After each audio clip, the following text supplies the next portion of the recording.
Главные российские наставники по мини-футболу высоко оценили перспективы наших юниоров команд «Новая генерация» и «Ухта». В Сыктывкаре сегодня прошел решающий этап «Спортмастер юниор лиги». 8 сильнейших юношеских команд страны боролись в формате финал-8. За игрой следили главные тренеры страны по мини-футболу Сергей Скорович и Константин Маевский. А в перерыве поделились опытом с игроками юношеской «Новой генерации». Ольга Коняева тоже впечатлилась.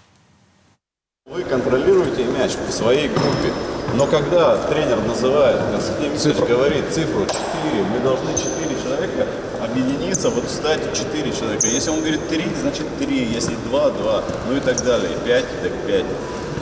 Кто последний в группу собирается, те, соответственно, выполняют определенное упражнение, проиграют. Владеть мячом, слышать тренера, следить за соперником. Мастер-класс от именитых тренеров на развитие игрового мышления. Юниоры новой генерации ребята способны, отмечают наставники, а главное, есть желание расти. Молодцы, хорошо. Один остался. 2 раза отжался. Все упражнения были подобраны с учетом того, чтобы ребята сталкивались с определенными игровыми ситуациями и старались их решить. Причем акцент был сделан именно на то, чтобы решать их прежде всего за счет головы, а не за счет своих физических кондиций. Но видно, что ребята очень способны, очень быстро они адаптировались, и уже к концу каждого из упражнений уже все выглядело гораздо лучше, чем в начале. Я узнал игру с 2 мячами. Надо переключать свое внимание вовремя, подключать атаку или помогать защите. Главные тренеры России и президент Федерации по мини-футболу приехали в Сыктывкар на финал российской юниор-лиги. Новая генерация снова встретилась с Синарой. За золото боролись Нижегородский Норман и Тюмень. Игра на высоком уровне, возраст участников перспективный, у большинства опыт игры в спортивных клубах. Для этого мы и приезжаем в регионы, для этого мы и оцениваем уровень футболистов и делаем себе пометки в будущем, на кого можно опереться, рассчитываем и ведем, соответственно, селекционную работу.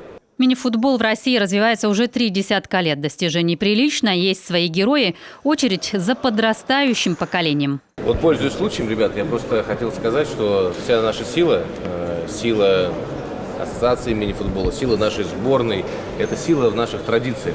Традиция – побеждать. Вот главный посыл. Кроме новой генерации, не менее успешно выступает и юниорская команда «Ухта». Наши тренеры подчеркивают, для дальнейшего развития нужны новые спортивные залы. И так во многих регионах. Какой зал должен быть в каждом микрорайоне города?